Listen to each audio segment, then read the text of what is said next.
অসম লোকসেৱা আয়োগে আজি যি না ভূত না শ্ৰুত আজব কাণ্ড সংঘটিত কৰিছে তাক গৰিহণা দিছো আৰু ইয়াক কোনো কাৰণতে গ্ৰহণযোগ্য নহয়। তেওঁলোকে অসম লোকসেৱা আয়োগৰ সংযুক্ত প্ৰতিযোগিতামূলক পৰীক্ষা 2024ৰ ফলাফল ঘোষণা কৰিছে আৰু কেইঘণ্টামানৰ পাছতে গোটেই ফলাফলসমূহ বাতিল কৰি দিছে।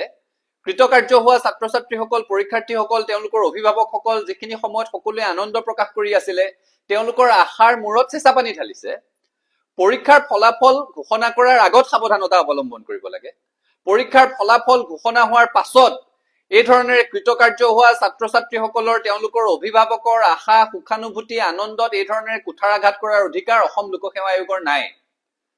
গোটেই বছৰটোত তেওঁলোকৰ কামটোৱে হৈছে পৰীক্ষা পতা এটা অনুষ্ঠান, আৰু সেই নিজৰ একমাত্ৰ দায়িত্বটো যিসকলে দায়িত্ব সহকাৰে পালন কৰিব পৰা নাই, সুকলমে পালন কৰিব পৰা নাই, অপদাৰ্থ প্ৰশাসনৰ ইয়াতকৈ জ্বলন্ত উদাহৰণ আৰু নাই। আজি এতিয়া যিসকলে কৃতকাৰ্য হৈছিল তেওঁলোকক অনিশ্চয়তাৰ মাজলৈ ঠেলি দিলে, যিসকলে কৃতকাৰ্য হোৱা নাছিল তেওঁলোকে ইতিমধ্যে সেই দুখটো পালেই। তাৰ পাছত যদি এবাৰ পুনৰ ফলাফলত পুনৰ তেওঁলোকৰ নামটো সন্নিৱিষ্ট নহয়, তেতিয়াহ'লে তেওঁলোকে দুবাৰ সেই দুখটো পাব লাগিব। গোটেই প্ৰক্ৰিয়াটোক অনিশ্চয়তাৰ মাজলৈ ঠেলি দিলে।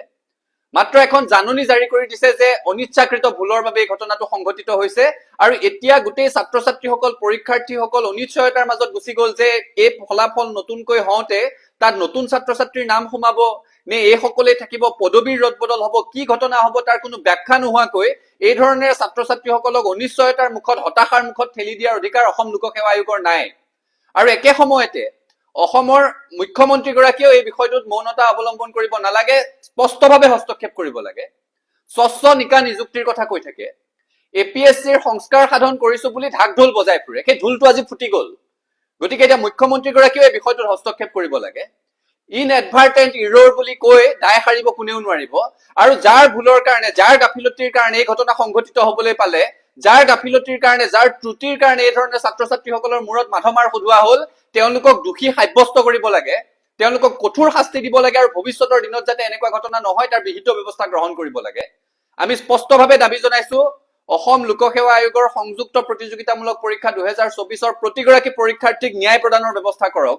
ইয়াত আৰু বিলম্ব কৰিব নালাগে, আৰু মুখ্যমন্ত্ৰীগৰাকীয়ে ইয়াৰ উত্তৰ বিচাৰক, কাৰণ অসমৰ ৰাইজে, ছাত্ৰ সন্থাই অসম লোকসেৱা আয়োগৰ পৰা ইয়াৰ জবাব বিচাৰিম যে এই কথা খাটাং।